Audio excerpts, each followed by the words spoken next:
¿Cómo están viendo después de lo que hoy pasó? Bueno, que ha bajado un poquito el dólar, hubo confianza al menos en la LEVAC en volver a apostar a la LEVAC, no salieron al dólar. ¿Cómo ven el cuadro, el panorama del país de acá hacia adelante? Si es que se puede ver. Creo que lo más importante era parar la corrida cambiaria. ¿Se paró la corrida cambiaria? Y en Da la estos sensación. últimos 2 días da la sensación que sí. No se puede asegurar a futuro, pero obviamente hay mucho más tranquilidad porque se podía convertir en una corrida bancaria. O sea que eso había que cortarlo sí o sí. Creo que el gobierno lo ha logrado. Pero van a quedar consecuencias para la economía, como ya el mismo gobierno lo está reconociendo. La tasa de inflación va a ser un poco mayor y la actividad va a bajar un poco. No sé si vamos a entrar en una recesión, pero no va a ser el nivel de actividad que traíamos en los últimos meses, que en las estadísticas de enero, febrero no eran malos números, ¿no? Entonces, ese 3% que se esperaba para el año de crecimiento del PBI muy probablemente no se dé y se esté incluso por abajo del 2%. Y la inflación, que primero dijeron que iba a ser el 15%, que después ya se conformaban con el 20%, aparentemente ahora el gobierno se conformaría con que no sea mayor a la del año pasado, que fue 24,6%, o sea que esté cerca del 25%. Y hoy por hoy creo que sí, que puede ser esa la situación que se dé en estos próximos meses. Con esto que ha pasado, José, hemos hablado contigo ya bastante, pero digo, vos eras optimista en que esto se iba a frenar de algún modo y esto ocurrió respecto a la LEVAC especialmente. Pero tenemos de aquí a 20 y pico de días otra vez otra situación similar ¿o no? Bueno, el gobierno ganó tiempo, tuvo un éxito en la renovación de la LEVAC e incluso tuvo la capacidad de poder vender un bono de largo plazo en pesos. Botes. Los botes. Que eso en términos de confianza de los inversores que pusieron plata, que son la mayoría de fondos extranjeros, es importante. Ganó 34 días y en esos 34 días tiene que terminar de conformar al mercado para que el mercado no vuelva a presionar el día 34, el próximo martes, digamos, del mes que viene, o supermartes. Esperemos que ya no sea un supermartes. ¿Por qué era un supermartes? Porque se daba una renovación en medio de una corrida cambiaria. Si el gobierno logra frenar la corrida cambiaria, los inversores comienzan a quedarse cómodos con esta tasa de interés o con una tasa de interés un poco menor, porque la tasa de interés no se puede mantener en el mediano plazo porque el daño que le va a infligir a la economía real va a ser muy grande e incluso va a incrementar el déficit del Estado, el déficit cuasi fiscal, que es el que paga el Banco Central. Entonces, este nivel de tasa no se puede mantener, necesariamente hay que irlo reduciendo, pero por otro lado, con un ojo puesto en el dólar, porque el dólar lo que hace es tener una incidencia directa sobre la inflación. Y más inflación la economía argentina no tolera sin que se disparen una serie de mecanismos de recomposición salarial que ya se van a disparar, Así que yo digo, no le queda mucho tiempo, tiene que hacer algunas cosas y hacerlas bien y calmar fundamentalmente a los inversores. Claro que este dólar que quedó, alrededor de 23, 24 pesos, 24, digamos, por decir así, es un dólar bastante más alto que el que tenía cuando comenzó la corrida ya por 20 pesos, 20 pesos y algo. Esto puede volver a tornar atractivo el ingreso de capitales. Posiblemente algunos capitales que se fueron ahora decidan volver porque ya tuvieron. En primer lugar, terminaron con la historia de la renta financiera para atrás que iban a pagar si se quedaban. Ahora van a tener que pagar renta financiera para adelante, digamos, para lo que generen. Y por otro lado, van a poder entrar con un dólar bastante, un 20% más caro que con el que se fueron. Aprovechar tasas que siguen siendo tremendamente interesantes en términos de las tasas que se ofrecen en el mundo, más allá que Estados Unidos subió la tasa, y en términos de la inflación esperada, aunque la inflación sea 30, si la tasa es 40, tiene una tasa de interés real del 10%. No va a durar mucho esta tasa, no puede durar mucho, esperemos que no dure mucho. Por las consecuencias que decían. Alfredo, dijo Macri antes, o cuando ganó, apenas había ganado, que la inflación no era un problema, y realmente terminó siendo el gran problema que tenemos, entre otras cosas. ¿Qué forma hay de parar la inflación? ¿En qué se equivocó? A mí me parece que me preocupa muchísimo el futuro, me preocupa muchísimo de que hoy estamos escuchando las autocríticas y que prácticamente la única autocrítica es que digamos fueron demasiado positivos. La buena onda. Claro, que las metas fueron demasiado ambiciosas.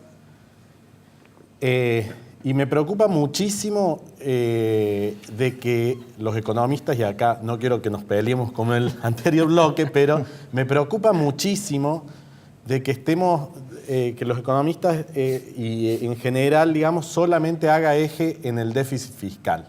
Como que solucionar el tema del déficit fiscal, eso es lo único que hay que hacer y lo que va a solucionar el tema.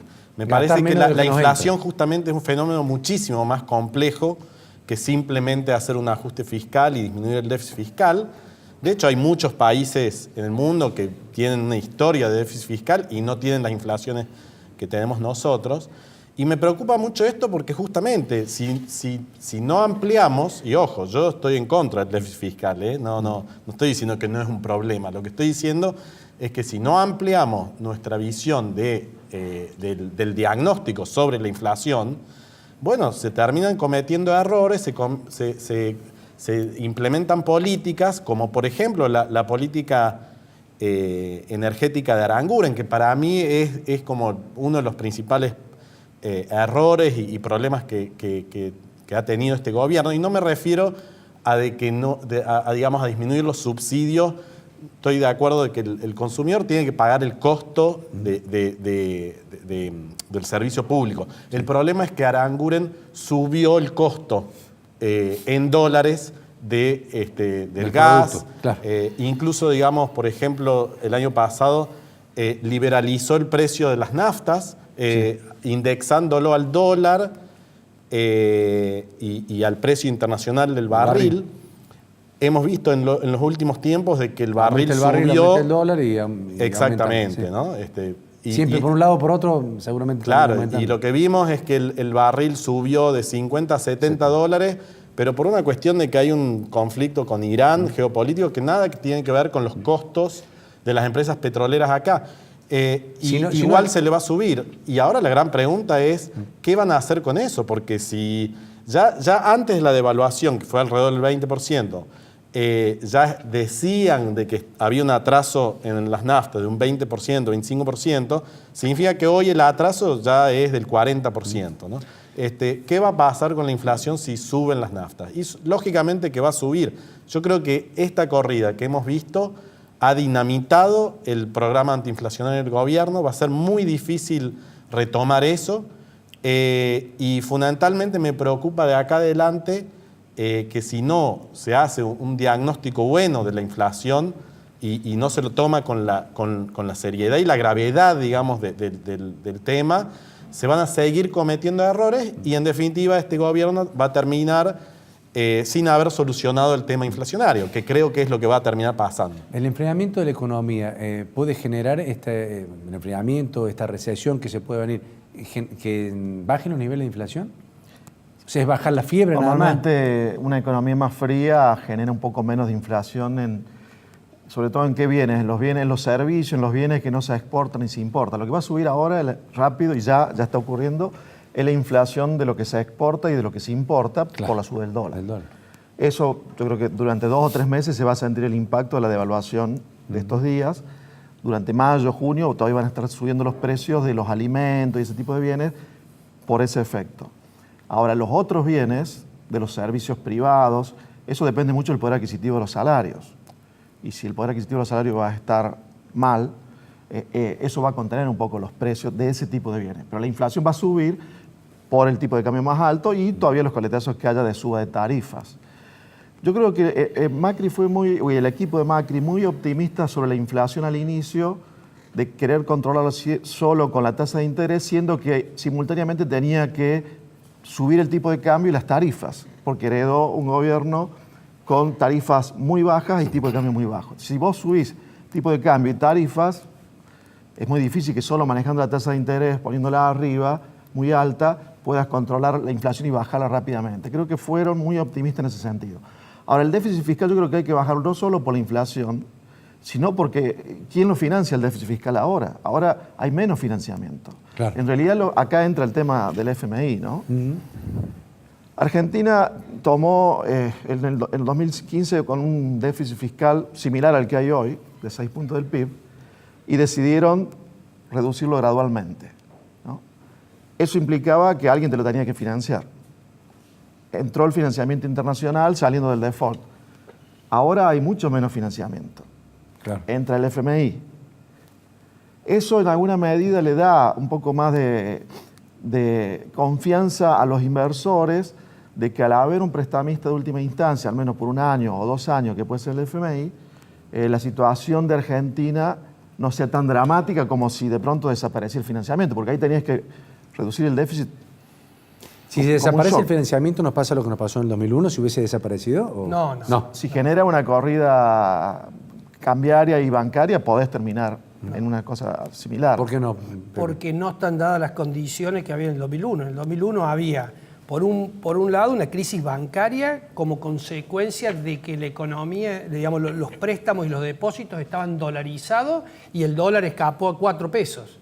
Con lo cual hubo que especificar de manera simétrica porque el deudor no podía devolver y los bancos iban a quebrar todo y no le iban a poder devolver los depósitos. Claramente, cuando tenés esos graves problemas, esos graves desequilibrios, viene el Estado y el Estado se hace cargo de la mala praxis anterior. Entonces, le terminó especificando 1 a 1 los dólares a los deudores, incluso a los que no necesitaban, porque ese es el problema de este país.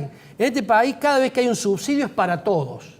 Y siempre se terminan beneficiando más los que menos lo necesitan. En el caso siempre el ejemplo del gas. El gas subsidiamos a todos y la pobre jubilada que tiene un calefactorcito y una cocinita recibe menos subsidio que la persona que tiene 400 metros cuadrados, pileta de natación climatizada, etcétera, etcétera, etcétera, porque consumo obviamente más gas. Entonces, bueno, lo mismo pasó en el 2001. En el 2001, especificación para todos los deudores, incluso a algunos que no le hacía falta que le especificaran 1 a 1 cuando había otro que sí realmente necesitaba. Y por otro lado, pagaron todos los depositantes, le dieron 1,40. Sí. La diferencia de ese 1 a 1,40 la puso el Estado con un bono, la pusimos todos los argentinos, digamos. Bueno, claramente esa situación hoy no está. Hoy únicamente tiene préstamo en dólares los que tienen ingresos en dólares. Los bancos a partir de la crisis del 2001 no le podían prestar a quienes no tenían ingresos en dólares, entonces únicamente tienen préstamo en dólares, sector agropecuario, digamos, y los exportadores. El resto tiene préstamos